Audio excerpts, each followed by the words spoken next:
Muvandimwe muri Kristo Yesu, twongeye guhurira kuri uyu mucyo w'isabato, nongeye kugusuhuza mu izina ry'umwami wacu Yesu Kristo.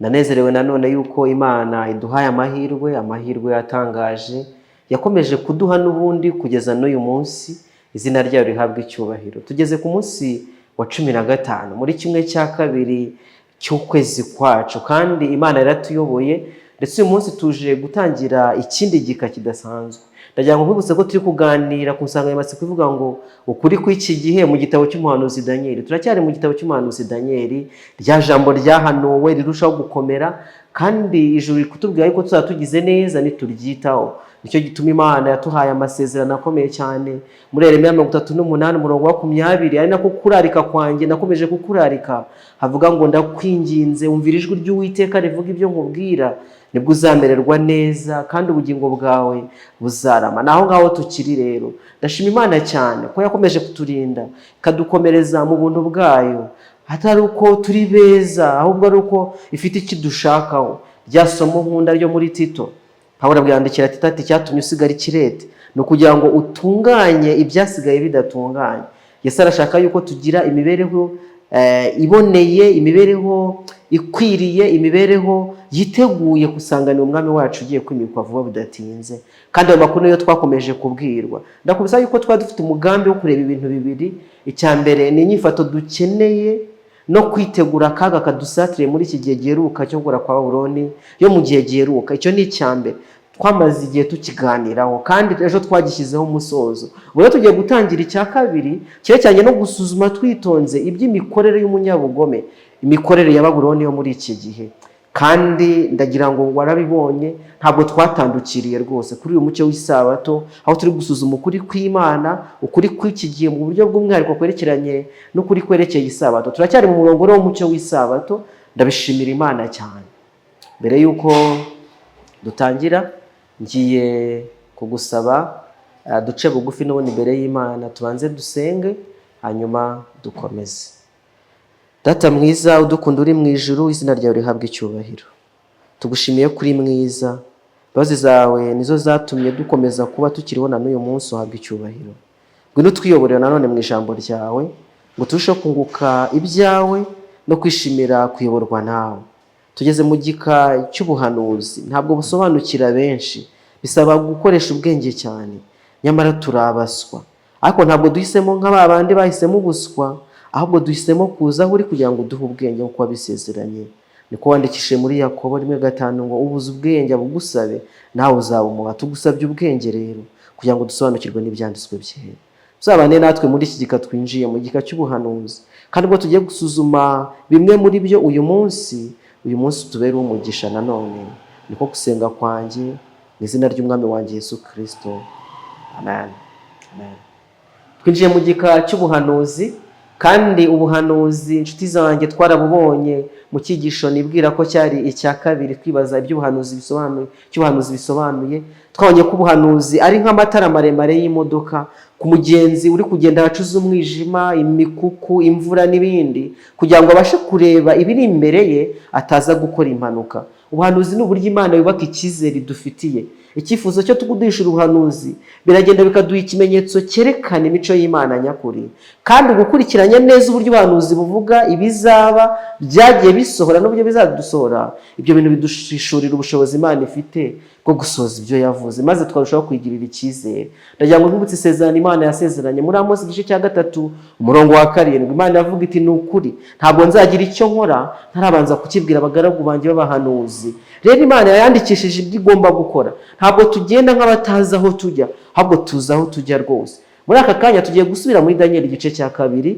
Hari umugabane twirengagije, dusezerana yuko tuzawugarukaho tuje gusuzuma iby'ubuhanuzi bwa Bibiliya. Ndagira ngo nkubwire yuko hari ihame dukwiriye kugenderaho. Icya mbere ni uko ubuhanuzi ubwabwo Bibiliya ubwayo yisobanura. Ndagira ngo mbikwibutse yuko Bibiliya yisobanura. Nkunda amagambo Uriah Smith yavuze. Uriah Smith ni umwanditsi wanditse igitabo kizwi cyane, ubusobanuro bwa Daniel n'ibyahishuwe, The Prophecies of Daniel and the Revelation. Ku ipaje 105 muri verisiyo y'Icyongereza haranditse ngo imvugo yose ya Bibiliya ikwiriye gufatwa uko yanditse, literally. nta bwenge budasanzwe bukwiye kuzanwa muri ibyo bintu, keretse gusa igihe ahari imvugo yumvikana yadutera kuyifata nk'izimiza, iri figurative. Imvugo yose igaragaye ko yafatwa nk'izimiza noneho rero ikwiriye gusobanuzwa indi itazimiza. Nuko nguko abantu b'Imana biga ibyanditswe byera, ntabwo bajya gushakisha hirya, ahubwo bakomeza gushakisha mu byanditswe kugira ngo imvugo izimiza, imvugo iri figurative ize gusobanurwa n'indi itazimiza kugira ngo dusobanukirwe n'ibyanditswe byera. Mu gice cya kabiri rero naho turaza kubona ibijyanye n'ibimenyetso, kandi biraza kudufasha. Turaza gukoresha imvugo itazimiza kugira ngo tuze gusobanukirwa. Igice cya kabiri cya Danieli, Imana iduha amateka n'urukurikirane rw'ibyabayeho nk'ibihamya bikangurira intekerezo zacu n'imitima yacu kuyigirira icyizere n'ubundi. Reka dusubire muri Danieli tuze kureba. Twasanzeyo inzozi umwami Nebukadinezari yarose. Murabyibuka se? Nibwire ko mubyibuka. Icyo gihe twari turi kwiga agaciro k'isengesho. Umwami Nebukadinezari yarose inzozi, ariko aza kugenza gute? Arazibagirwa. Maze kuzibagirwa ashyiraho itegeko ridasanzwe cy'uko abanyabwenge bose bananiwe kumubwira inzozi ze bagomba kwicwa. Kandi muri bo na Danieli yagombaga kwicwa, ndetse na bagenzi be Hananiya, Mishayeli na Azariya. Nuko ba Danieli robo barasenga, baravuga ngo dufite Imana, kandi Imana yacu ibasha guhishura ibihishwe. Nuko kandi Imana yaje kubikora koko, iza transfera inzozi Nebukadinezari yarose iziha Danieli, nawe arazirota kandi yongeraho n'ubusobanuro bwazo. Twari tugeze ku murongo 24, igihe umugaragu w'Imana Danieli yamaze kubona iby'inzozi yarose, Umwami Imana amaze kumuhishurira byose ndetse n'ubusobanuro, Danieli ashima Imana. Amaze gushima, ku murongo 24 batubwira ngo nuko Danieli ajya kwa Ariyoki wari wategetswe n'umwami kurimbura abanyabwenge b'i Babuloni, amubwira atya ati, nturimbura abanyabwenge b'i Babuloni, oya, ahubwo ushyira umwami musobanurira ibyo ashaka. Aho niho twari tugeze, aho igisubizo cyari kibonetse. Nuko umurongo 25, nuko ariyo cyari yihuta ajyana Danieli ku mwami, aramubwira ati, mbonye umugabo mu bami b'abanyagano b'Abayuda, arabwira umwami inzozi ze. 26, umwami ahindukirira Danieli wahimbwe Beluteshazari, aramubaza ati, mbega urambwira inzozi neretswe n'icyo zisobanura? Nebukadinezari avuga ati, uraza kubikora wowe? Urabasha kumbwira inzozi neretswe n'icyo zisobanura? Ahari byaramutushije, byaramutangaje cyane. Mbese uyu nguyu waturutse he, witeguye gusobanura ibyananiye abandi banyabwenge bose? Uraza kubimbwira? Ahari yamutunze urutoki ngo hatataza kuba aje kumukinisha no kumutwarira igihe. Maze umugaragu w'Imana asubiza amagambo yo kwiyoroshya no kuzamura icyubahiro cy'Imana. Ku murongo 27 ngo Danieli asubiza umwami ati, ibyo bihishwe umwami yasobanuzaga nta banyabwenge babasha kubimenyesha umwami, cyangwa abapfumu, cyangwa abakonikoni, cyangwa abacunnyi, ariko mu ijuru hariho Imana ihishura ibihishwe. Haleluya! Kandi niyo yeretse umwami Nebukadinezari ibizaba mu bihe bizaza. Inzozi n'ibyo weretswe ku gisasiro ni by'ibi. Murongo wa 29, nuko ibyawe nyagasani watekerezaga uryamye ibizaba mu gihe kizaza, ishuri bihishwe niyo yakubwiye ibizaba. Kandi njyewe ubwanjye ibyo bishwe sinabishuriwe nuko ndi umunyabwenge kuruta umuntu wese uriho, ahubwo ni ukugira ngo umwami amenyeshwe iby'inzozi ze, amenye n'ibyo umutima we wibwiraga. Nshuti zanjye, igihe umuntu w'Imana yarageze imbere ya Nebukadinezari, abanza kwicisha bugufi imbere y'Imana, asobanura ko ibyo bintu bitari mu bushobozi bw'umwana w'umuntu. Nta munyabwenge wo mu isi wabasha kubikora keretse Imana yo mu ijuru. Aramubwira ati, mu ijuru hari Imana itandukanye n'ibigirwamana usenga, kandi iyo ngiyo niyo yabashije kugusobanurira ibyo wibwiraga. Erega wari uri ku gisasiro kandi wari uryamye, maze igihe wari uryamye wari uri gutekereza cyane, ibitekerezo byawe byakoraga byibaza ngo mbese ubwami bwanjye buzamera gute? Maze rero iyo ishura ibihishwe niyo yaje ikubwira uko ibintu bizagenda. Kandi murongo wa 30 ni kuvuga, kandi njyewe ubwanjye ibyo bishwe sinabishuriwe nuko ndi umunyabwenge kuruta umuntu wese uriho, ahubwo ni ukugira ngo umwami amenyeshwe iby'inzozi ze, amenye n'iby'umutima we wibwiraga, bya bindi wibazaga umenye ubusobanuro bwabyo. Dufite Imana ikomeye, kandi amagambo twigeze gusoma muri Yesaya 46, ndagira ngo nyakwibutse yuko Imana ivuga iti, nige Imana nta yindi ibaho, nige Imana nta yindi duhwanye. Mbera mu itangiriro nkavuga iherezo, mbera no mu bihe bya kera nkavuga ibitarakorwa, nkavuga ni imigambi yanjye izakomera, kandi ibyo nzashaka byose nzabikora. Imana twahisemo izi iherezo mu itangiriro ry'ibintu, ibasha gusobanura ibizaba mu gihe kizaza. atari uko ariyo yabipanze, ahubwo ibasha kureba kure. Buriya ndagira ngo nkubwire yuko ntazi biri bukurikireho mu minota 5 iri imbere, ariko Imana izi bizabaho kugeza iherezo, kubera yuko Imana nta kihishwa, byose irabizi. Ni umwihariko w'Imana, kandi yiteguye gusobanurira abagaragu bayo b'abahanuzi nk'uko twamaze kubona mu isezerano ryayo ibizabaho. Hari inzozi rero umugaragu w'Imana Nebukadinezari yarose, ananirwa gusobanukirwa ibyari byaranazibagirwa, ariko byongera guhabwa Daniel kugira ngo bariho uyu munsi bamenye, haleluya, bamenye aho bari kujya hariho, basobanukirwe n'ibihe barimo. Ndagira ngo nkubwire ubuhanuzi bwa Bibiliya tugiye kwitaho muri iyi minsi 15 dusigaranye, n'ubuhanuzi butwereka uko ibintu bimeze uyu munsi, kandi Imana yabivuze kera cyane mu kinyejana cya 6 mbere ya Kristo biciye mu mugaragu wayo Daniel. Tugiye kwibaza ngo mbese ibintu bimeze bite uyu munsi? Turagira ngo dusobanukirwe uko ibintu bimeze uyu munsi. Nshuti zanjye, abantu b'Imana bakunda Bibiliya bazi uko ibintu bimeze uyu munsi, bazi nuko bizaba bimeze ejo, kubera ko Yesu yabibabwiye binyuze mu ijambo ry'Imana. Imana yacu yahabwa icyubahiro. Murongo wa 31. Nuko Nyagasani wabonye igishushanyo kinini, kandi icyo gishushanyo cyari kinini cyane, kirabagirana cyane. Mbega igishushanyo gisa nkaho giteye ubwoba, cyari kinini cyane, kirabagirana cyane, cyari gihuguhagaze imbere, kandi ishusho yacyo ikaba yari iteye ubwoba. Umwami ateze amatwi, ari kubwirwa inzozi, yabanje kwihanangiriza atunga urutoki uyu musore mutoya w'umugenda, amubaza ngo mbese uraza kunsobanurira, uraza kubwira iby'izi nzozi ndetse umbwire n'ubusobanuro bwazo? Avuga ati ngewe nta bushobozi mfite, ariko mfite Imana. Haleluya. Nuko rero waje kubona igishushanyo kimeze nk'umuntu, cyari kinini cyane, cyari giteye ubwo, kiraza kigenza gute? Kiguhagarara imbere. 32. Nuko icyo gishushanyo umutwe wacyo wari izahabu nziza, kandi igituza cyacyo n'amaboko yacyo byari ifeza, inda n'ibibero byacyo byari imiringa, amaguru yacyo yari ibyuma, n'ibirenge byacyo byari igice cy'ibyuma n'ikibumba. Kino gishushanyo giteye ubwoba, igishushanyo kimeze nk'umuntu, gifite ibice byose by'umubiri, ariko buri gice gifite ibuye rigenze gite, rigihagarariye. Tumaze kubona ko umutwe wacyo uri n'iki, ni izahabu, igituza n'iki, ni ifeza, inda n'ibibero ni umuringa, amaguru ni ibyuma, ariko twagera hasi tugasanga noneho ku birenge ibyuma bivanze n'iki, n'ibumba. Murongo wa 34 utubwira amakuru adasanzwe. Urabyitegereza ugeza aho ibuye ryaze ritarimbuwe n'intoki ryikubita ku birenge by'icyo gishushanyo, by'icyo gishushanyo by'ibyuma n'ibumba, rirabimwenagura. Nuko icyuma n'ibumba n'umuringa n'ifeza n'izahabu bihera ko bimenagurikira rimwe, bihinduka nk'umurama w'aho bahurira mu ki, bitumurwa n'umuyaga, ntibyagira ishyikizo. Maze iryo buye ryakubise igishushanyo rihinduka umusozi munini, rirangiza isi yose. Igihe umwami yarateze amatwi aya magambo, yahise yumva kuko bya bintu ariko byari bimeze, aratangara cyane, vuga ati ni izo ngizo. Noneho ubwonko bwe burabyibuka, ndetse abona bya bintu uko byari bimeze, yibuka za nzozi. Maze umurongo wa 36 hari icyo umugaragu w'Imana yaza kongeraho, nuko izo nzozi nizo, kandi turasobanura impamvu zazo aho imbere y'umwami. Dufite Imana yacu yadusobanuriye n'impamvu zazo. Umurongo wa 37. Nuko wowe Nyagasani uri umwami w'abami, Imana wo mu ijuru yaguhaye ubwami n'ubushobozi n'imbaraga n'icyubahiro, yaguhaye n'inyamaswa zo mu gasozi n'ibisiga byo mu kirere by'aho abantu baba hose, ibishyira mu kuboko kwawe ngo bitegeke byose. Nuko Nyagasani wa mutwe w'izahabu ni wowe.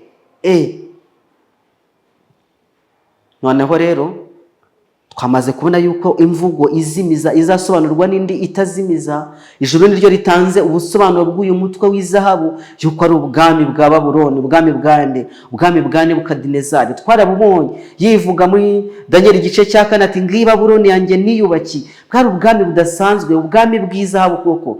Uno mugabo witwa Uriah Smith nigeze kuvuga yanditse amagambo akomeye kuri ubu bwami. Yaravuze ngo iyi Babuloni yari yubatse ahagana iburasirazuba, ikozwe mu mpande enye zingana, izengurutswe n'imiferege. Inzugi zayo z'imiringa, imirima inagana mu kirere, yerekanaga uturima tw'utunyatsi tugeretse ku tundi. Ingoro z'umwami ebyiri aho ngaho, isi yose hamwe n'umwamikazi usumbwa na bake mu cyubahiro bacaga bugufi bakamukeza. Aho niho uyu mujyi wubatse. Ibi nibyo biranga umujyi mukuru w'ubwo bwami bwashushanywaga n'umutwe w'izahabu. Bwari ubwami budasanzwe, twarabusuzumyeho gatoya tureba yuko byari ibintu by'akataraboneka, bwari ubwami bw'izahabu bwoko. Nuko rero ijuru ritangarije uyu mugabo witwa Nebukadinezari ngo burya wa mutwe w'izahabu ni ubwami bwawe. Wahoze wibaza ngo mbese bizagenda bite, se nagenza gute ngo nigarure isi yose, yakomeza gute ngo ikomeze kuba y'Abanyebabuloni, dore twamaze gutsinda Abasiriya. Ariko umutwe w'izahabu ni wowe. Murongo wa 39. Kandi uzakurikirwa n'ubundi bwami budahwanye n'ubwawe gukomera. Ngo iki? Uzakurikirwa n'ubundi bwami. Ubwami bwawe ntabwo buzahoraho iteka ryose, oya, ahubwo hari ubundi bwami buzaza kandi ntabwo buzabuhwanye n'ubwawe gukomera. Burya ndagira ngo nkubwire, twarabivuzeho gatoya uko aya mabuye agenda akurikirana. Harimo icyigisho gikomeye cyane, harimo ibintu bibiri by'ingenzi. Cyambere ku bijyanye n'ubukungu, bijyanye n'ubwiza, imibereho myiza y'abaturage, uko abantu babayeho, style de vie, welfare, byari byiza cyane mbere kandi bigenda bigabanuka ni ruto bigenda biba bibi cyane. Icyo ni icyambere. Turabibona zahabu ni nziza cyane, ifite agaciro gakomeye kuruta ifeza, ariko kandi ubwami bwa zahabu bwaje gusimburwa n'ubwami bw'iki? Ubwami bw'ifeza. Bijyanye n'imibereho bigenda gute? Bigabanuka. Kandi ifeza nayo ifite agaciro karuta k'umuringa, nyamara ubwami bw'ifeza bwaje gusimburwa n'ubw'umuringa. Urumva ko bikugenda bijya hasi mu bijyanye n'imibereho myiza. Ariko kandi ku bijyanye no gukomera, ku bijyanye no gukubitisha ikiboko, ku bijyanye n'igisirikare, mu yandi magambo, byagiye bimanuka birushaho gukomera. Ndagira kubwira ko ubwami bwa zahabu ntabwo ariyo ufite gukomera nk'uko ifeza. Oya, ifeza ikomeye cyane kuruta zahabu. Ndavuga mu bijyanye nyine n'igisirikare, urabyumva neza. Igisirikare cyo mu gihe cy'ubwami bw'ifeza cyari gikomeye kuruta igisirikare cyo mu gihe cy'ubwami bw'iki? Bwa zahabu. Ariko kandi igisirikare cyasimbuye cyaje kwimika nyuma y'ubwami bw'ifeza aricyo cy'umuringa. Umuringa nawe ukomeye kuruta ifeza, niko n'ibyuma bikomeye kuruta iki? Kuruta umuringa. Nuko byagiye bigenda. Ubu ngubu hariho ibifaru bikomeye, hariho bya bombe biteye ubwoba ku buryo byahirika isi yose. Ariko mbere ndagira ngo nkwibutse yuko aba ba Nebukadinezari icyo bari bakizeho ni amafarashi. Nibyo byari ibifaru byabo, barwanishaga amacumu n'inkota. Ubu ngubu babasha kohereza ikirokete kigahirika isi yose. Turi kubibona, tujya tubona amakuru y'intambara n'uko ibintu bigenda. Mu bijyanye n'igisirikare ibintu byagiye birushaho kuba binini cyane, bikomera cyane. Ariko mu bijyanye n'imibereho myiza byagiye biba down cyane, ku buryo ubu ngubu tugeze ku byerekeranye n'ibumba kandi byaratangiranye na zahabu. Nuko ngo ku isi yacu iteye, isi iri gusaza nk'umwambaro. Tukabibona imibereho y'abantu iri kugenda ijya hasi cyane. Ese ingufu z'abantu zo zimeze gute? N'abantu nyine bafite intege nke cyane ubuzima bwabo. Kera bararamaga bakaba bamara imyaka 200 300 muri icyo gihe, ari abagabo b'ibigango bafite imbaraga ndetse babasha kwikorera ibintu bikomeye. Ariko uyu munsi abantu gusa Imana ishimwe ko yatanze ubwenge, abantu bakavumbura n'ubundi buryo bwo kubaho, bagakora computer, cya kintu bagomba kohereza bakacyohereza ari uko bakanza akabuto gusa. Ariko ubundi abantu bagiye bajya hasi cyane, ni ruto, ku buryo tubona yuko ibintu bimeze nabi. Murongo wa 39 rero maze kutubwira yuko ubwami bwa Nebukadinezari, ubwami bw'Ababuloni bwagombaga gusimbuzwa n'iki? Bwagombaga gusimburwa n'ubundi bwami budahwanye n'ubwa Nebukadinezari gukomera.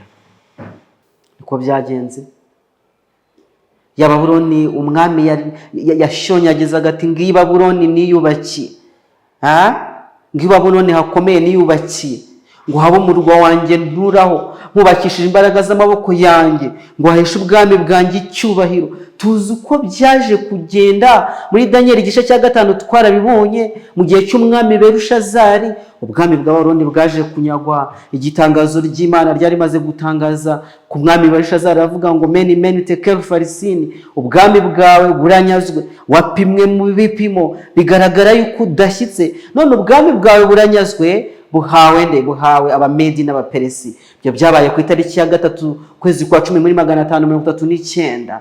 Muri 539 ubu bwami bwaje gushyirwaho iherezo igihe ingabo za Kuro, ingabo z'Abamedi n'Abaperesi zinjiye mu murwa, zabanje kuyobya uruzi rwa Ufurate twarabibonye, maze zirinjira rwose ziragenda zigeraho ibirori byari biri kubera, ibirori byo gushayisha bya bindi byageze kuri climax yo kurwanya Imana.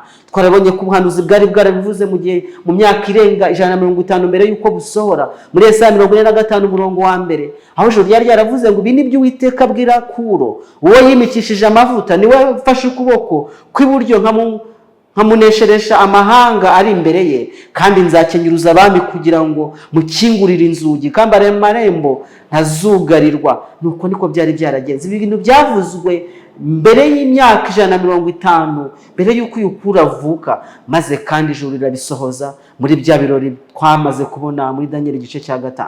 Ibyo rero Belushazari Nebukadinezari ntabwo yabashaga kubikurura, ariko yabwiwe yuko burya ubwami bwe buzagenza gute, buzagira iherezo. Tuza kubona ukuntu yaje kubivuguruza mu gice cya 3 twarabibonye, ukuntu yavuze ati rero ubwo izahabu ari inshushanya, kandi nkaba ndi kubwirwa yuko hari ubundi bwami buzaza bugasimbura ubwami bwanjye, noneho reka iki gishushanyo cyose nyikore muri zahabu. Twarabisobanukiwe neza, ariko kandi Imana ntabwo igivuguzwa nshuti yanjye. Ubwami bwa Babuloni bwaze gusimburwa n'ubwami bw'Abamedi n'Abaperesi, aribwo bwagiranijwe n'igituza n'amaboko, byari feza nk'uko tumaze kubibona kuri murongo wa 39 w'igice cya 2 cya Daniel. Una murongo wa 39 kandi ntabwo urangirira aho ngaho, umaze kutubwira ngo kandi uzakurikirwa n'ubundi bwami budawanye n'ubwawe gukomera, aribwo bwami bw'Abamedi n'Abaperesi tumaze kuvuga, kandi hazaba ubundi bwami bwa 3 bw'imiringa butegeke isi yose. Haje kuza ubundi bwami bw'Abamedi n'Abaperesi, nabwo ntabwo bwagumyeho, ahubwo bwaje gutsindwa. Ese ubwami bw'Abamedi n'Abaperesi bwaje gusimburwa n'ubu? Amateka arabitubwira neza yuko haje kubaho ubundi bwami bukomeye cyane, ubwami bw'Ubugiriki. Tuzaza kubibona mu bice bikurikiraho, aho marayika yongera gusobanura uko ibintu bizagenda, kuko ijuru ryasobanuye ibintu byose mu mvugo yabyo. Abantu bajya bagerageza kubisobanura mu buryo bwabo, twabibonye aba futuristic, twabibonye aba preterist, ariko kandi Imana yari yatanze ubusobanuro bwabyo, tuzarushaho kubibona. Ubwami bwa 3 rero bwaje gukurikira ubwami bwa Nebukadinezari, n'ubwami bw'Ubugiriki bumaze gukuraho ubwami bw'Abamedi n'Abaperesi. Umunyamateka umwe mu gitabo cyitwa ububiko bw'ibitabo by'amateka, Historical Library, mu gitabo cya 16 mu gice cya 12 banditse amagambo avuga ngo ndahamya ko nta gihugu, umujyi cyangwa abantu aho izina rye ritageze. Mbese uyu ninde? Ni umugabo witwa Alexandre Mukuru, Alexander the Great, wa wundi wayoboye intambara zikomeye, arazwi mu mateka y'isi. Uyu niwe waje gushyiraho ubwami bw'Ubugiriki. Maze uyu munyamateka aravuga ngo kuri nge mbona ko hari ikiganza cy'Imana cyayoboye byombi, ukuvuka k'uyu Alexandre Mukuru ndetse n'ibikorwa bya Alexandre Mukuru. Yaje kuvanaho ubwami bw'Abamedi n'Abaperesi, maze yimika ubwami bw'Abagiriki. Cyakora ntabwo bwarambye, kubera yuko amakuru araza kutubwira ibindi byakurikiyeho. Murongo wa 40. Ariko ubwami bwa 4, hagomba kuza ubwami bwa 4. Ubwami bwa 4 buzakomera nk'icyuma, kuko ibyuma ari byo bimenagura ibintu byose bikabijanjagura, kandi nk'uko ibyuma bimenagura ibintu byose, niko ubwo bwami buzamenagura bukajanjagura butyo. Haje ubwami bwa 4. Tubwirwa amakuru y'ibyabaye ku itariki 22 ukwezi kwa 6 mu mwaka wa 168 mbere ya Kristo. Hari ibyabaye mu ntambara y'Epidina.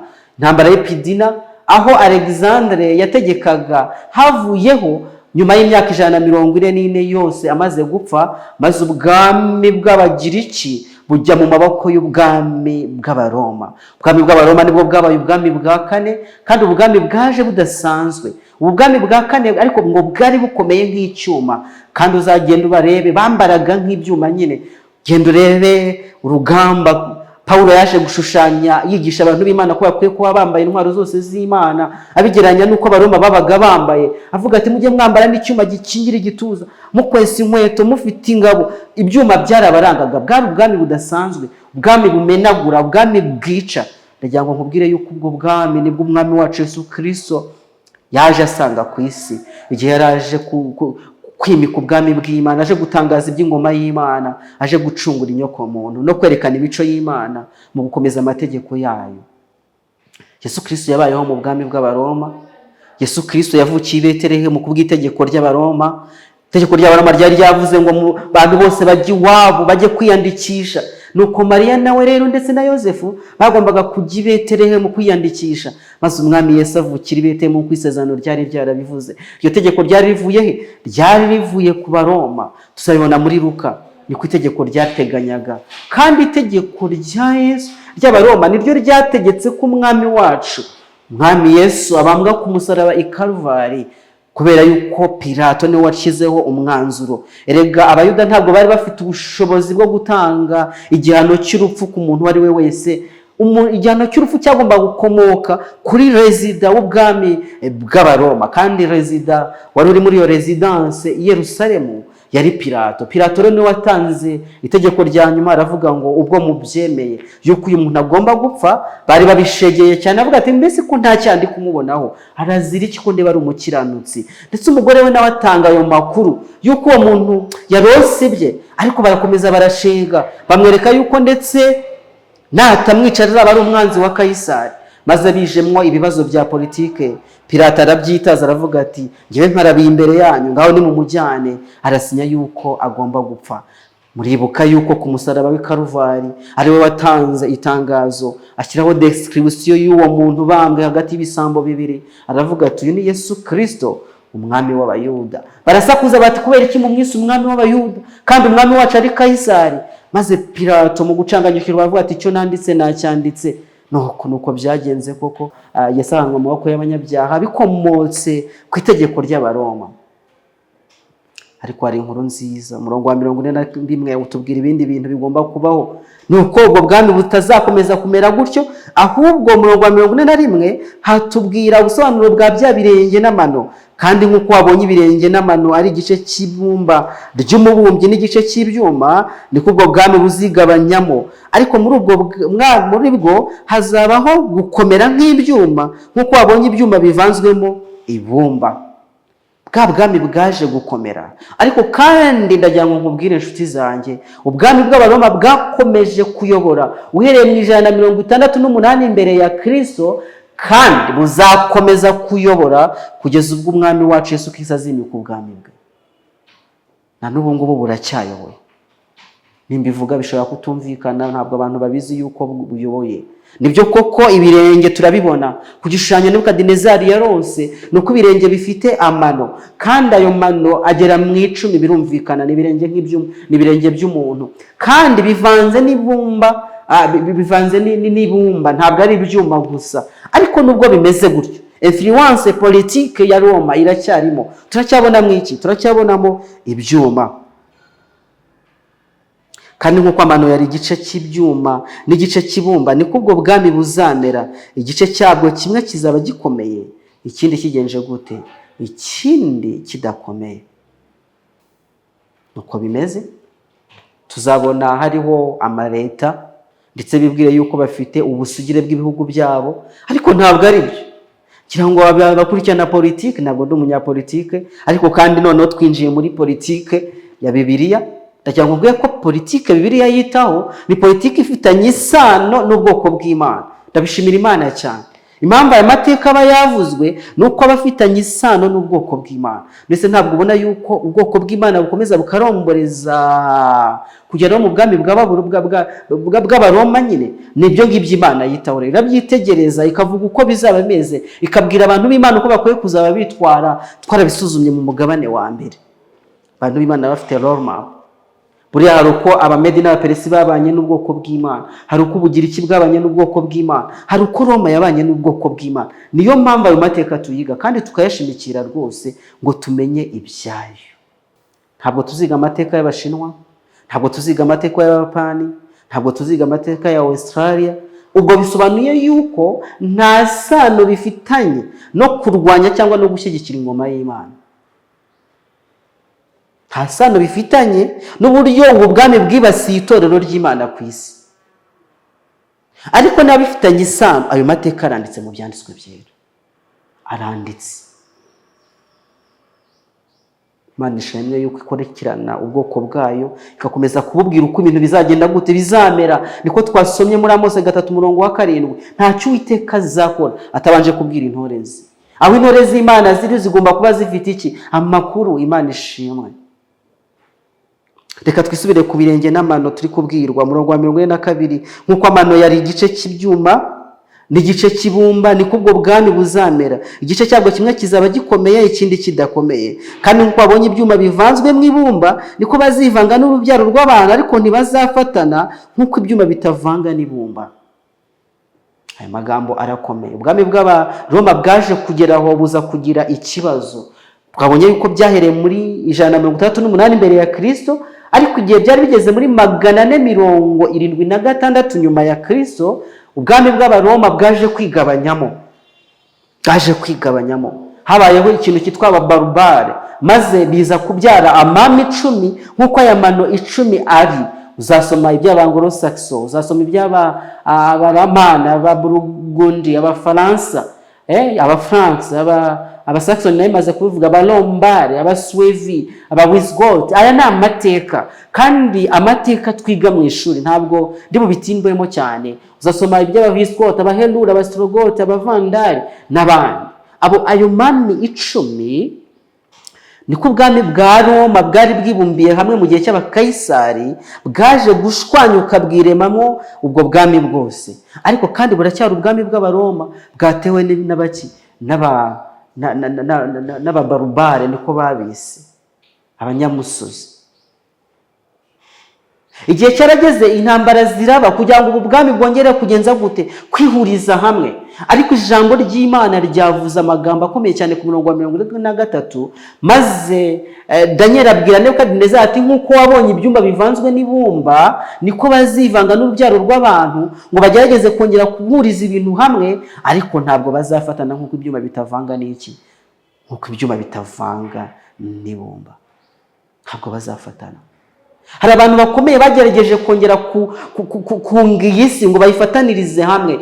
Uhize amateka ya Charlemagne, cyangwa niba utaranayize ushobora kujya kuyashaka. Ushobora gushaka kandi amateka ya Charles wa gatanu, umwami w'Ubwongereza. Ushobora kujya kureba Louis XIV, umwami w'Ufaransa. Ushobora kureba Napoleon Bonaparte, wa wundi washyizeho Revolution Française. Ushobora kureba Hitler wateje intambara ya kabiri y'isi. Ushobora kureba Winston Churchill. Abo bose bagerageje guhuriza isi hamwe, ariko ntabwo bigeze babigeraho. Ntabwo bazafatana. Niko ijambo ry'Imana ryavuze. Bizakomeza kuba bishwanyaguritse. Uzabona imiryango yagiye iremwa. Ndagira ngo ubwire yuko habanje kubaho umuryango uhuriza ibihugu hamwe bitwaga Société des Nations, League of Nations, waje gusimburwa na United Nations. Kubera iki haje kubaho United Nations Loni? Kubera iki yaje kubaho? Nuko League of Nations yari yamaze gutsindwa. Société des Nations yagerageje guhuriza abantu hamwe, ariko birananirana, maze intambara ya mbere n'iya kabiri y'isi biraba. Nyuma yaho bashyiraho uyu muryango dufite witwa Loni, ariko nawe ntabwo uragera ku cyo wari ugamije. Ntabwo abantu bateranirijwe hamwe, ntabwo bikunda. Ubu ngubu hariho amasosiyete yo mu ibanga agerageza guhuriza abantu hamwe. Hariho movement ya New World Order, ariko ijambo ry'Imana ryavuze ngo iki? Ntabwo bizafatana. Ntibizigera bifatana ku ijambo ry'Imana ryavuze. Tubona bagerageza ariko bikongera bigashwanyuka. Mu myaka itambutse hariho icyitwa Union Européenne, European Union, ihurije hamwe, ariko igihe cyarageze ubwami bw'Ubwongereza baravuga ngo mbivuyemo. Icyitwa Brexit, ngira ngo amateka yaramenyekanye mbere y'umwaduko wa COVID-19. Icyo gihe habanje ko Ubwongereza bwabanje kwitandukanya na European Union. Ntabwo bizafatana niko umwami Imana yavuze. Niko yabwiye Nebukadinezari, maze umwami umugaragu we Daniel aza kumusobanurira. Ntabwo bizafatana. Bisarinda bigeze imperuka. Reka twigere ku mperuka. Murongo wa 44, nuko ku ngoma zabo bami. Haleluya. Nuko ku ngoma zabo bami Imana yo mu ijuru izimika ubundi bwami butazarimburwa iteka ryose, kandi ubutware bwabwo ntibuzazungurwa n'irindi shyanga, ahubwo buzamenagura ubwo bwami bwose bukabutsembaho, kandi buzahoraho iteka ryose. Uko wabonye ibuye ryavuye ku musozi ritarimbuwe n'intoki, rikamenagura ibyuma n'imiringa n'ibumba n'ifeza n'izahabu, nuko Imana ikomeye yahishuriye umwami bizaba mu bihe bizaza, kandi izo nzozi ni iz'ukuri no gusobanurwa kwazo ntabwo guhinyurwa. Inshuti yanjye, ayo niyo maherezo y'uko ibintu bizaba bigenje gute, bizaba bimeze. Tumaze kubona yuko hazaba ari ubwami bw'ibirenge mu gihe giheruka, icyo dusohoyemo. Nagiye nkwereka amateka uko yagiye akurikirana. Turi mu bwami bw'ibirenge, kandi uburenge by'ibyuma bivanze n'iki? N'ibumba. Ubwo ibyo bintu byatangiye muri 476 nyuma ya Kristo. N'ubu turacyabirimo rero. Turi rwose ku nzara, isi irenda kurimbuka. Abantu baragerageje ngo babihuze, ariko ntabwo byagezweho. Tumaze kubona ko ari amasosiyete akora mu ibanga, ntabwo arabigeraho. Hariho amategeko ari gushyirwaho uyu munsi, amategeko yo kwita ku kirere ngo twite ku isi yacu. Hariho ushaka gukomera ngo ashyireho new world order kugira ngo ibintu bigendere mu mujyi umwe, ariko ntabwo bizagenza gute, ntabwo bizafatana. Hari abantu bafite icyizere ko igihe kizagera ibintu bigahurizwa hamwe. Hari Antikristo twabonye bategereje ko azahuriza isi hamwe. Ibyo bintu ariko babikura he ko ijambo ry'Imana ryavuze yuko bitazafatana? Ntabwo bizafatana. Baratubeshya kubera yuko ijambo ry'Imana ntabwo ari uko ritubwiye. Ku ngoma z'abo bantu Imana izimika ubundi bwami. Ntabwo ari ubwami buzimikwa na Antikristo. Imana niyo izashyiraho indi order nzima. Naho izo abantu bari gushyiraho ntabwo zizagera kuri success. Oya, bizakomeza bishwanyagurike. Niko Imana itubwiye. Ko wabonye ibuye ryavuye ku musozi itarimbuye n'intoki, rikamenagura ibyuma n'imiringa n'ibumba n'ifeza n'izahabu, nuko Imana ikomeye yahishuriye umwami ibizaba mu bihe bizaza. Uko niko umwami wacu Yesu azagenza gute azagaruka. Azaza ari ryabuye. Njya numva ibivugwa, hari ngo ikibuye cyenda kuritura iyi si. Cyavuzwe igihe kirekire, ndetse hari bimaze imyaka irenga 20. Nabaye muto numva bivugwa yuko ari ikibuye abascientists babona kiri mu kirere gishobora kugwa ku isi. Ntabwo mbizi niba ari ubuhanuzi buri kuvugwa. Erega Imana igerageza guhishurira abantu ibihishwe byayo ngo babashe gusobanukirwa, babashe kurushaho kwiringira ibyo Imana yavuze. Nubwo bagerageza kubisana, nubwo bari gushyiraho amategeko ngo yo kurengera iyi si, ariko iyi si ntabwo itanga icyizere. Abascientists bareba muri abastronaut bareba iby'ikirere, barareba bakabona hari ikintu kidasanzwe kiri mu isanzure. Hari ikibuye kiruta iyi si yacu gishobora kuyigwira kikayirangiza rwose.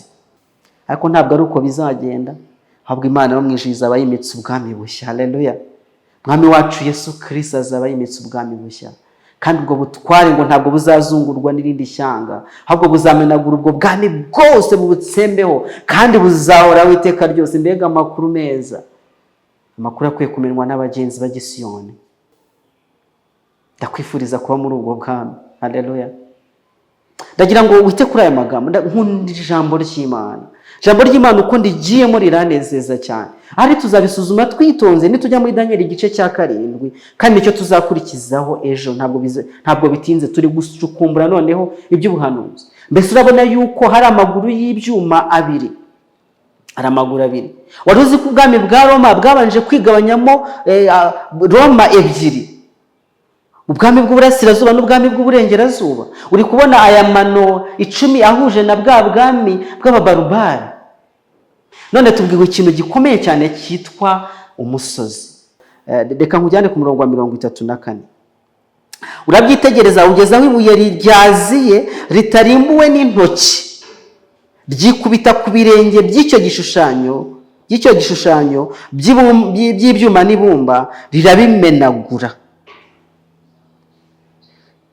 Ngo yitegereje iby'icyo gishushanyo, bigeze aho haje ibuye ngo ritarimbuwe n'intoki. Oya, ntabwo ryarimbuwe n'intoki, ryikubita ku birenge.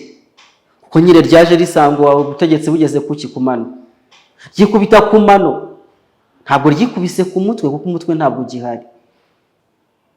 Ryikubita ku mano, maze igishushanyo cyose kigenza gute? Kirimbukira rimwe. Nuko icyuma n'ibumba n'umuringa n'ifeza n'izahabu birako bimenagurikira rimwe, bihinduka nk'umurama baho bahurira muki, bitumurwa n'umuyaga, ntibyagira ishyikizo. Maze iryo buye, rya buye rimaze gukubita igishushanyo, rihinduka umusozi munini rirangiza isi yose. Ndagira ngo mwite kuri iyi jambo umusozi, ryaje guhinduka umusozi munini. Umurongo wa 45 uduha andi makuru. Uko wabonye ryabuye ryavuye ku musozi. Ndagira ngo twite kuri ibi ngibi. Iri buye ryavuye ku musozi, rimaze gukubita igishushanyo naryo rihinduka iki? Umusozi. Ubwo havuzwe imisozi ingahe? Havuzwe imisozi 2. Mbese umusozi wa mbere ni uwuhe? Ndagira ngo nkubwire ko ubutumwa ijambo ry'Imana ryambwiye yuko kubuvuga ari byo murimo twahawe wo gutebutsa ubwami bw'Imana. Yesu Kristo yavuze ibimenyetso bizaranga kugaruka kwe muri Matayo 24, maze ageze ku murongo wa 14 aravuga ati kandi ubutumwa bwiza bw'ubwami buzigishwa mu isi yose ngo ubuhamya bw'uwameza amahanga yose, ubwo nibwo imperuka izahera kwigenze gute ize. Kandi igihe Petero yandikiraga abagaragu b'Imana aravuga ati dukwiriye gutebutsa kuza kwa Yesu. Hari uburyo bwo gutebutsa, kandi ubwo buryo ni ukubwiriza ubutumwa bwiza. Ndagira ngo nkubwire yuko ibuye n'ahandi rizakomoka ku musozi. Mbese umusozi wa mbere usobanuye iki? Mbibona muri Zaburi ya 125. Zaburi ya 125 batubwira ngo iki? Baratubwira ngo abiringiye Uwiteka bameze nk'umusozi wa Siyoni. Haleluya! Umusozi wa mbere ni umusozi nabiringiye Uwiteka. Abiringiye bari kubwiriza ubutumwa budasanzwe, ubutumwa bwo gusarura isi, ubutumwa bw'abamarayika 3. Abo ngabo nibo bazamamaza inkuru nziza, inkuru ziturutse iburasirazuba. Tuzazibona mu byahishuriwe muri Daniel igice cya 11, tuzahagera naho. Maze nibamara kwamamaza ubwo butumwa barangije umurimo, bazababwira Yesu ngo karibu, umurimo turawurangije. Maze Yesu aherekwa. Uwo niwo azaba ari ibuye rero, ibuye rizaba rizanwe na wa musozi abiringiye Uwiteka. Maze kandi igihe rizaba bimaze gukubita igishushanyo niryo nazahinduka umusozi. Kandi ubwo buzaba ari ubwami bw'abana b'Imana bari kumwe na Data wa twese n'umwana we, ubwami butazahanguka iteka ryose. niko batubwiye ku ngoma zabo bami Imana bo mwijizimi ku bundi bwami butazarimbuka iteka ryose, kandi ubutware bwabwo ntibuzazungurwa n'indi shyanga, ahubwo buzamenagura ubwo bwami bwose bubutsembeho, kandi buzahoraho iteka ryose. Ni ubwami buzahoraho, ntawe uzabusimbura. Ni ubwami bw'amahoro. Inshuti zanjye, muri aka kanya ndakurarika mu izina rya Yesu kugira ngo wemere kwinjira muri ubwo bwami. Hari abantu b'Imana bari kurarika abantu bandi kugira ngo baze. Niko ijambo ry'Imana rimbwira mu byahishuriwe igice cya 22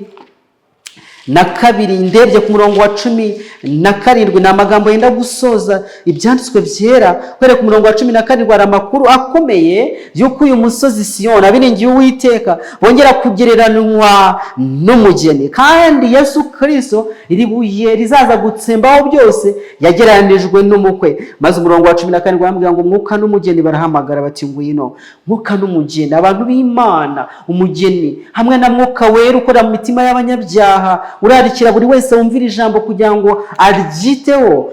Bana b'Imana bafatanije na Mwuka Wera kurarika, babwira buri wese wumva ngo ngwino, injira mu bwami bwa Yesu. Ndakurarika ngo winjire mu bwami bwa Yesu muri aka kanya. Mwuka n'umugeni barahamagara bati ngwino, kandi uwumva nahamagare nawe ati ngwino. Biraza kuba uruhererekane. Reka nongere nkurarike ngo urarikira abantu b'Imana kumva ubutumwa. Simbizi niba uri kwibuka kubikora, ariko ukwiriye kubikora rwose, kuko nicyo Kristo ari kuduhamagarira. Ndagira ngo kandi wibutse yuko inyungu ikomeye turi kuvana muri ibi nta yindi, ni uko ubwami bw'Imana bumenyekana mu isi, maze ubwami bw'Imana, iyo nkuru nziza, ubutumwa bwiza bw'ubwami bukagera ku batuye isi, kugira ko imperuka ihere kwize dutahe mu bwami bwo mu ijuru. Uwo niwo mugambi wacu, iyo niyo projet dufite y'umucyo w'isabato, ni kugira ngo tubwire abantu ukuri kw'iki gihe maze dutahe. Haleluya! Abantu bamenye ibyo bintu. Ntabwo ari ngombwa ko bazabyemera, ntabwo ari cyo Yesu Kristo yatubwiye. Yatubwiye ngo ubutumwa bwiza bw'ubwami bukwiye kwigishwa mu isi yose, ngo buhinduke ubuhamya buzabashinja ku munsi w'urubanza. Maze imperuka yo igenze gute? Twebwe rero twarambiwe, turumva dushaka kuva mu isi. Niyo mpamvu turi gusarara tukarangurura cyane mu gihe gikwiriye n'ikidakwiriye, ngo abantu b'Imana bitegure, ngo abantu bamenye ayo makuru. Turi kwivanaho urubanza, nshuti zanjye. Mbese uremera gufatanya nanjye? Uremera kuza ngo dufatanye? Mbese uraza wimve ijwi ry'umwuka n'umugeni riguhamagara ngo ngwino? Numara kuza se nawe uremera kujyana ubwo butumwa? Icyo ni Imana iri kudushakaho muri iki gihe. Mwuka n'umugeni barahamagara bati ngwino, kandi wumva nahamagara ati ngwino. Kandi ufite inyota naze, ushaka ajyana amazi y'ubugingo ku buntu. Izina ry'Uwiteka rihabwa icyubahiro.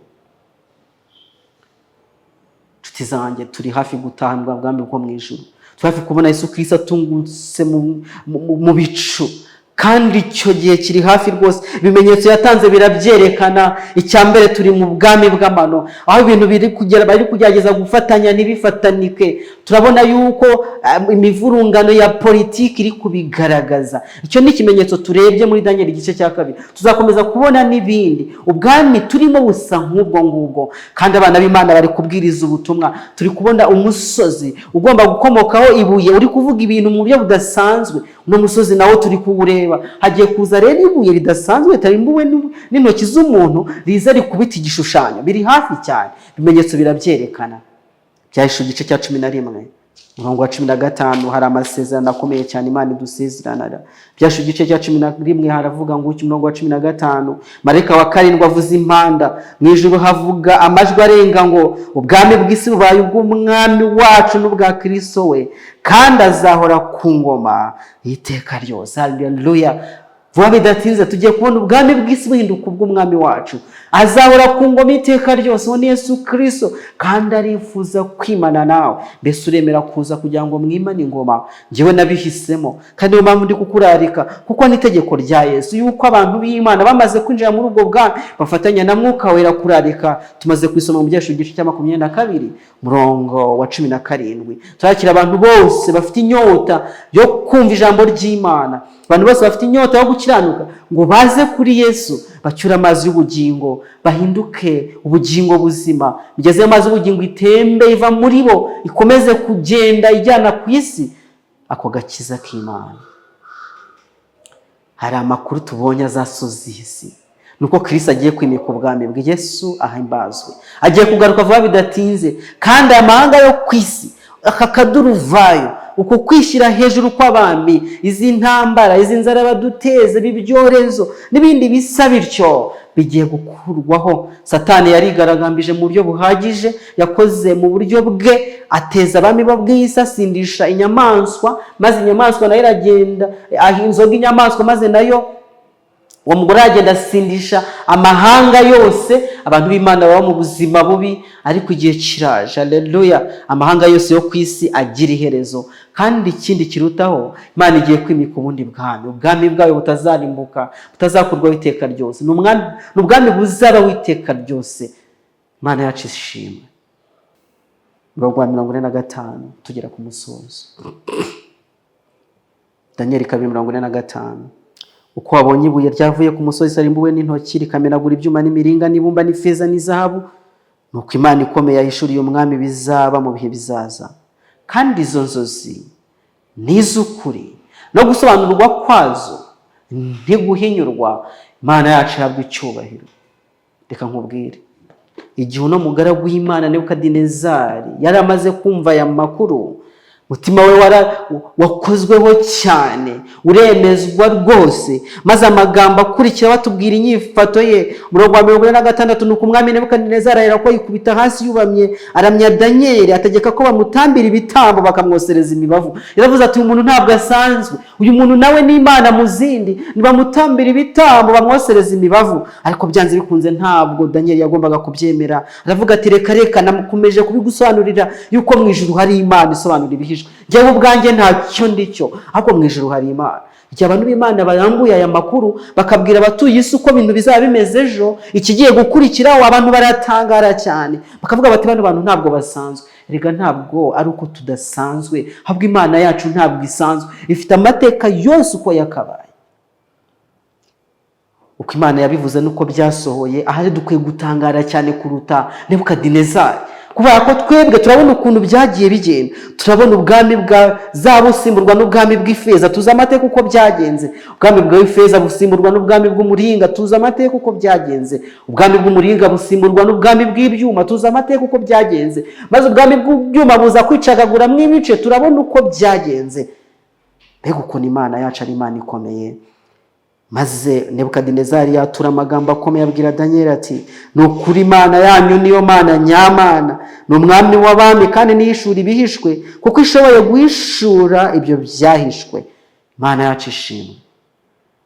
Tumaze kuvuga amagambo akomeye, tumaze kuvuga ibya Babuloni, yajyanijwe n'umutwe w'izahabu. Twabonye ko bwakurikiwe n'ubwami bw'Ubuperesi, bwajyanijwe n'igituza n'amaboko by'ifeza.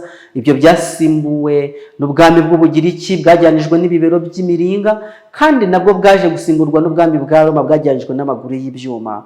Twasoreje ku bwami bwo hasi, ubwami tubona cyane cyane ku mugabane w'Uburayi bw'ibirenge by'ibyuma bivanze n'ibumba. Nuko Imana yari yarabiteganije. Tumaze kuvuga amateka maremare mu gihe gitoya, twakavuze byinshi ariko nta gihe dufite. Tuvuze amateka ahera muri 606 mbere ya Kristo, aho ubwami bwa Nebukadinezari bwari bumaze kwimikwa. Twarabibonye muri Daniel igice cya mbere, igihe yari amaze kwigarurira byose, buragenda bukageza iteka n'iteka, ko tumaze kubona ko Kristo ari hafi kwimika ubwami butazahanguka. Mbega ukuntu amateka y'Imana atangaje! Ni mu kanya gatoya tubivuze, ntabwo twabirondora, ariko ndashima Imana yuko bizarushaho gusobanuka. Ibice bikurikiyeho bizakomeza kutubwira uko ibintu bimeze ubu, ku buryo tuzarushaho gusobanukirwa n'iby'iki gihe. Hari icyo tubonye ahari muri iki gice cya kabiri, bibanda cyane ku bya politiki, geopolitics, uko politike ziteye, uko abantu bagerageza kwigarurira ibihugu, nibyo twibanzeho. Igice cya kabiri nicyo cyavuze nuko bimeze rero, situation politike izaba iriho mu gihe giheruka nuko imeze, kandi iyo ngiyo niyo Kristo azaza gutsembaho. Twabonye ko bari bagerageje gukora uburyo bushobotse, bakoresha amasosiyete yo mu ibanga ngo bashyireho ibintu bidasanzwe, ariko ntabwo ari uko bizagenda. Twamaze kubona yuko ibuye rizaza rigatsembaho byose. Bidatinze turi hafi kubona Yesu atungutse ku bicu, tumurebesha amaso, niwe uzimika ubwami budasanzwe, ubwami buzahoraho iteka ryose. Icyo nicyo tubonye muri aka kanya. Mu bindi bice tuzarushaho kureba n'izindi ngingo zikomeye zitwereka uko ibintu bimeze. Ndagira ngo cyuri uyu munsi tumaze kubona yuko politike yo muri icyo gihe izaba ishwanyaguritse. Ntabwo ibintu bizaba biri hamwe, ntabwo tuzaba turi munsi y'ubutware bw'umuntu umwe wenyine. Tuzabona ubwami bukomeye n'ibyo butegeka andi mahanga nk'ibyuma, ariko kandi ntabwo bizaba bifatanye. Ndetse ijuru ryatubwiye yuko bazajya bicara ku meza amwe bakabeshyanya. Biratangaje cyane. Bakabeshyanya, ya masosiyete y'ibanga akagerageza kubikora kugira ngo bikunde, ariko bazaba babeshyanya, ntabwo bizakunda. Bazakora amasezerano y'ubufatanye bijyange, ntabwo subibona. Maze kuvuga European Union, byarakunze se? Reba ino muryango wacu wa East Africa, bagerageje guhuriza ibintu hamwe, politike ngo bareme umuryango umwe w'umuryango w'Iburasirazuba bwa Afurika. Byarakunze se? Ntabwo ubona intambara, ntabwo ubona uko tubanye n'abaturanyi, ndetse tubanye neza, hari ubumwe se? Ntabwo byakunda, ntabwo bizagerwaho, kuko ijambo ry'Imana ryagenje gute? Ryarabivuze. Nicyo tumaze kubona. Icya kabiri twabonye ni imibereho y'ibiriho, aho tubona igisirikare kirushaho gukomera ugereranyije n'icyashize, ariko imibereho y'abantu irushaho kujya mu kaga n'ubutindahare ugereranyije n'igihe cyatambutse. Nuko ibintu bigenda bikomeje kugenda bimera. Situation politique n'imibereho rusange y'iby'ubukungu nibyo turebye. Ejo tuzareba n'ibindi, tuzasobanukirwa n'ijambo ry'Imana uko tuzabibona mu byanditswe byera muri Daniel igice cya 7. Ndashima Imana cyane, hari uburyo ubuhanuzi nabubonye buteye nk'amasomo yo mu ishuri. Ndavuga ubuhanuzi bwo muri Daniel. Igice kimwe kivuga amakuru amwe mu buryo rusange, igice cya kabiri kikaza kikongeraho ayandi, igice kindi kikongeraho ayandi, ikindi kikongeraho ayandi. Ndabishimira Imana cyane. Twinjiye mu ishuri rero, kandi tuzarushaho kumastaringa iby'ubuhanuzi uko tuzarushaho kujya mbere. Burya no mu ishuri niko bimeze. Muri primaire twize uko umuntu ateye, tubwirwa yuko afite umutwe, igihimba n'amaboko n'amaguru. Ibyo ducyura amakuru turabimenya, turabisobanukirwa, ndetse bagerageza kutwigisha system zigize umuntu, appareil digestif, appareil circulatoire, appareil respiratoire, barekeraho. Ariko igihe cyaraje abantu bagera mu yandi masuri, babona ntabwo babifata byose, bafata igice kimwe, baravuga bati rero ugiye kuba specialize mu maso, aragenda yiga iby'amaso, asobanukirwa ibyari byo, imiterere yaryo, uburyo rikorana n'ubwonko n'ibindi, ibiryangiza, ibiriteza imbere, by'umuntu yarya ngo rigire, birumvikana. Nuko tuzarushaho kujya mbere rero kudusobanukirwe iby'ubuhanuzi bw'Imana. Reka dusoreze aha ngaha. Yesu ari kurarika abantu be ngo barangurire inkuru yuko ari hafi kuza. Nanjye nicyo kimbesheje aha ngaha muri uyu mwanya. Ndi kurarikira abantu yuko bakwiye kwitegura Yesu Kristo ugiye kwimika ubwami bushya, akavanaho ubwami buduteje umuruho udasanzwe. Yesu Kristo yarabisezeranye, kandi tuzumva ijwi rye rihimbaje, ijwi ryiza dutegerezanyije amatsiko menshi cyane, atubwira amagambo yadusezeranije muri Matayo 25:34 avuga ati nimuze mwebwe abo data yahaye umugisha, muragwa ubwami bw'abatunganirijwe uhereye ku kurema kw'isi. Nuko rero ndakurarika mu izina rya Yesu ngo unezezwe no kuzaba muri ubwo bwami. Ubwo bwami nzabukubwira cyangwa nawe uzabwisomere mu Byahishuriwe igice cya 21 na 22. Uzabona ijuru rishya n'isi, uzabwirwa iby'iyo Yerusalemu, nayo izaba yubatse nka kare, izaba ifite ibihimbaje byinshi cyane, bizaba biri utuyira twa zahabu, amazu meza, buri wese azaba afite mu inzu ye. Tuzarya ibyo kurya bidasanzwe, tuzarya ku giti cy'ubugingo, tuzanywa ku mazi meza y'ubugingo, tuzanywa kuri vino. Mbese uribuka Yesu Kristo aganira n'abigishwa be igihe basangiraga Pasika ya nyuma, rya funguro ryera, igihe Yesu Kristo yatangizaga umuhango w'ifunguro ryera, yabwiye ati iyi niyo vino nyweye, ntabwo nzongera kunywa vino, nzabategereza nsangire namwe vino. Nshuti zanjye, Yesu arashaka kutwimika muri ubwo bwami. Arabwira ati nimwoze mwebwe abo data yahaye umugisha, muragwa ubwami bw'abatunganijwe uhereye ku kuremwa kw'isi. Ndakwifuriza kuza ngo wemere kurarika kwanjye, dusange Yesu, tubabe. Twarabibonye ejo yuko abazataha muri ubwo bwami ni abaziranye nabo, ntabwo ari abakuze cyane, ahubwo ni abomatanye nawe, abazabwira ati ndabazi.